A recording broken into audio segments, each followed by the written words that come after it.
Two TVs, same room, same content, same lighting. Viewers walked in, looked at both screens, and picked the one they thought was better. No brand names visible, no price tags, no box art, just the picture. The cheaper TV won. Not by a little. Not it was close, but we'll call it for the budget option. The Hisense U8N beat the Samsung QN90F by a margin that made the people running the test go quiet. The Samsung QN90F retails for $1,600 to $2,000, depending on where you look. The Hisense U8N costs around $1,100 to $1,500. You are looking at a $500 gap, sometimes more, and the expensive TV lost a blind picture test. If that makes you uncomfortable, it should, because you might have already bought the Samsung. Or you were about to. By the end of this video, you will know exactly why that result happened, what it tells you about how these two televisions actually perform in the real world, and which one you should be spending your money on in 2026. Today, I am giving you the definitive 2026 breakdown of two of the most popular Mini LED televisions in the United States and Europe, the Samsung QN90F and the Hisense U8N. Every conclusion is built on one criteria only: what does it actually deliver in your living room versus what does it cost? Not what the box claims. Not what the salesperson told you. What it does when you sit down and press play. If you want analysis you can actually trust, hit that subscribe button right now. Drop a like so this reaches someone before they spend $500 extra on a brand name they did not need to buy. Comment below. Tell me which TV you are using right now and what problems you are running into. I read every single comment. Current prices and direct links to both TVs are down in the description. Check those after you finish here. The showroom lie and why it matters here. Every TV store in the United States and Europe is running the same trick on you.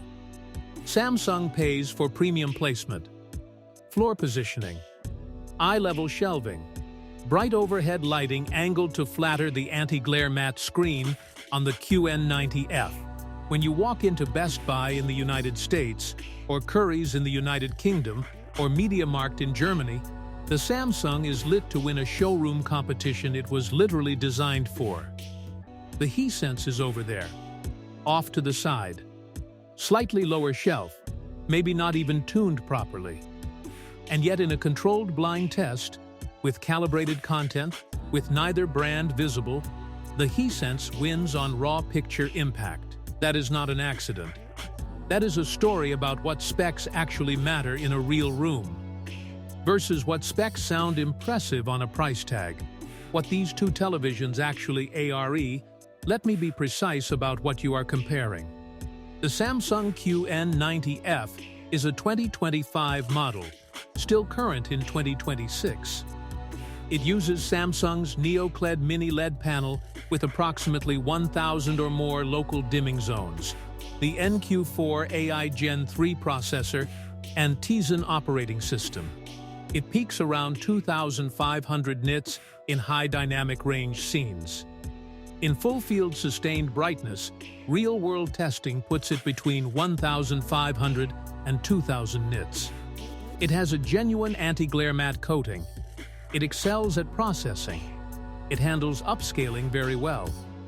Available in 43 to 98-inch sizes across the United States and Europe.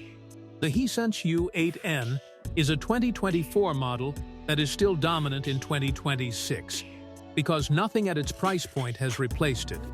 It uses Mini LED Pro technology with over 1,600 local dimming zones. It peaks above 3,000 nits in high dynamic range scenes. In full-field sustained brightness, independent lab testing confirms it holds 3,000 nits for 2 or more hours. That is not a lab peak. that is sustained real-world performance. It supports Dolby Vision, HDR10+, and HLG. It runs Google TV, available in 55 to 100-inch sizes across the United States and Europe. The number that matters most right here, the U8N sustains 3,000 nits. The QN90F peaks at 2,500 and drops quickly in full-field content. Let that land. The blind test result explained. Here is exactly what happened in blind testing, and why it should not surprise you. When Erting's and Tom's Guide ran head-to-head comparisons between these two televisions, the Hisense U8N consistently won on picture impact. Deeper blacks, more vivid highlights, more saturated color that feels alive rather than merely accurate. The U8N's 1,600+ local dimming zones create a measured contrast ratio of 9,500 to 1. The QN90F's approximately 1,000 zones produce halos around bright objects on dark backgrounds. Reviewers noticed it. Viewers in blind tests noticed it. The Samsung wins on consistency. Its NQ4 AI Gen 3 processor handles upscaling from 1080p cable content to 4K more smoothly than the Hisense. For someone watching a lot of standard cable or older broadcast content, that processing advantage is real. But here is what most people actually watch: streaming, cable news, sports, movies on Netflix or Prime Video. For all of that content at typical viewing distances of 8 to 12 feet, the Hisense's raw brightness and deeper blacks produce a more immediately impressive picture. Every time. The Samsung's advantage lives in edge cases. Precise filmmaker intent. Technical accuracy. Content that was mastered carefully and demands careful reproduction. The Hisense's advantage lives in Tuesday night, Wednesday afternoon, Saturday sports. The content you actually watch. Brightness is not marketing. Brightness is the number most manufacturers abuse and most buyers misread. When a TV box says 4,000 nits, that is almost always the absolute peak, measured on a tiny white window covering 2% of the screen, measured once in a lab at maximum settings. What matters to you is sustained brightness across real content. The Hisense U8N sustains 3,000 nits for extended periods under real-world viewing conditions. The Samsung QN90F peaks at 2,500 nits and drops to somewhere between 1,500 and 2,000 nits in full-field scenes. That difference is not theoretical. In a bright living room in the United States, where afternoon sunlight enters from the left window, where the overhead light is on, where white walls bounce ambient light toward the screen, the TV that sustains 3,000 nits wins. The TV that drops to 1,500 nits in the same scene fades. My coworker Richard has a living room in Phoenix, Arizona. West-facing windows. Afternoon sun from 3 to 7 p.m. He bought the Samsung QN90F based on the anti-glare matte screen recommendation he read in a major tech publication. The anti-glare coating is real. But in his specific room, the brightness collapse in full-field scenes frustrated him. He called it dim at the wrong moment. He was watching the Super Bowl. Stadium-wide shots. The entire screen bright. That is exactly when QN90F brightness pulls back. The Hisense sustains it. Color and accuracy. Where Samsung holds, here is where fairness requires a correction to the narrative. The Hisense U8N produces more vibrant, more punchy color. Its quantum dot layer delivers approximately 81% of the Rec 2000 color space after calibration. Wide skies look wider. Sunsets look more orange. HDR highlights land harder. The Samsung QN90F produces more accurate, more controlled color. Samsung's EOF tracking, which is the way the television interprets and displays the brightness and color signal from the source, is among the best in the industry. Filmmaker intent is reproduced faithfully. A scene that was graded to feel cool and restrained will feel cool and restrained on the QN90F. On the U8N, that same scene may get a slight brightness boost that the director never intended. For most viewers in the United States and Europe watching Netflix, Hulu, cable news, and sports, the Hisense's approach produces a more impressive picture. More wow, more impact. For calibration-focused enthusiasts who care about seeing exactly what the colorist intended, the Samsung is the more honest television. Both are true 10-bit panels. Both use RGB sub-pixel layouts. Both produce approximately 1 billion colors with no frame rate conversion banding. These are legitimate flagship tier panels at every technical level. Processing A&D Smart Platform, the real long-term risk, this is the section most reviews skip. And it is the one that matters most to viewers who have owned televisions for decades. The Samsung QN90F runs on the NQ4 AI Gen 3 system on chip with an estimated 4 to 8 gigabytes of RAM. Samsung's Tizen operating system is polished and fast when new. The upscaling is excellent.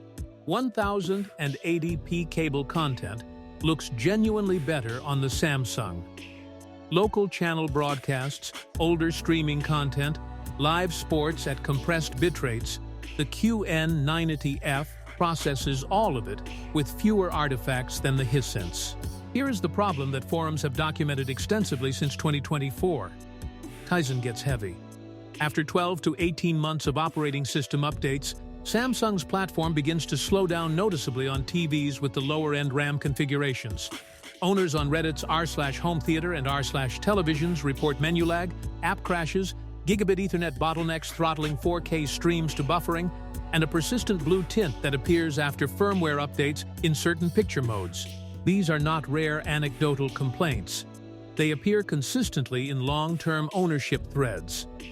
The Hisense U8N runs Google TV on a Hisense MT9 618 class processor with 4 gigabytes of RAM.